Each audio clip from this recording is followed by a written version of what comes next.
Nakita niya ang restaurant sa isang makitid na eskinita na hindi pa niya kailanman nadaanan. Walang signboard, isang pulang pinto lamang at isang amoy na imposibleng ipaliwanag. Mainit na butter, ulan sa tag-araw, isang pabang matagal nang nakalimutan. Pumasok siya nang hindi nauunawaan kung bakit at tinanong siya ng waiter kung aling alaala ang gusto niyang tikman. Akala niya ay biro iyon.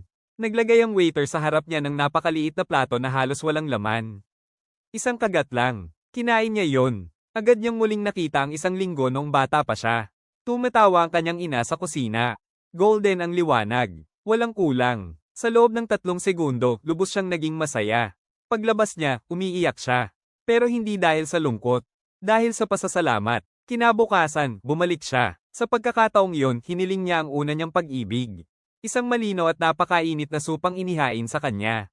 Sa unang kutsara, muli niyang naramdaman ang isang kamay sa loob ng kanyang kamay, isang bangko sa ilalim ng ulan, at isang pangakong ibinulong nung napakabata pa nila. Bumalik siyang muli. Pagkatapos, bumalik na naman.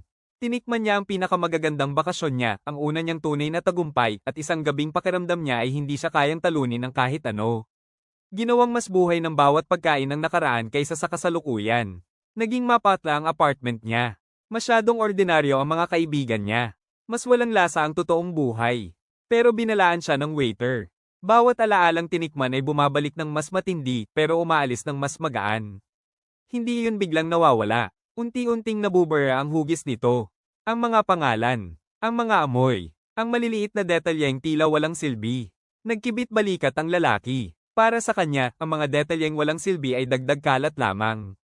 Isang gabi, muli niyang hiniling ang alaala ng kanyang unang pag-ibig. Dumating ang pagkain, napakaganda. Dahan-dahan niya itong kinain. Bumalik ang ulan, pati ang bangko, pati ang kamay sa loob ng kamay niya. Pero malabo na ang mukha ng babae. Wala nang tunog ang tawa nito. Hindi na niya maalala ang pangalan nito. Natarante siya. Hiniling niya sa waiter na ulitin yon. Ihain ang parehong alaala ng mas matindi at mas buo.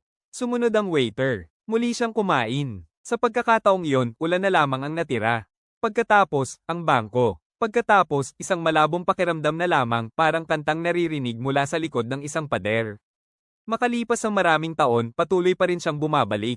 Palagi niyang ino-order ang parehong pagkain nang hindi na alam kung bakit. Sinasabi niya sa waiter na siguradong minahal niya ng husto ang alaalang iyon noon.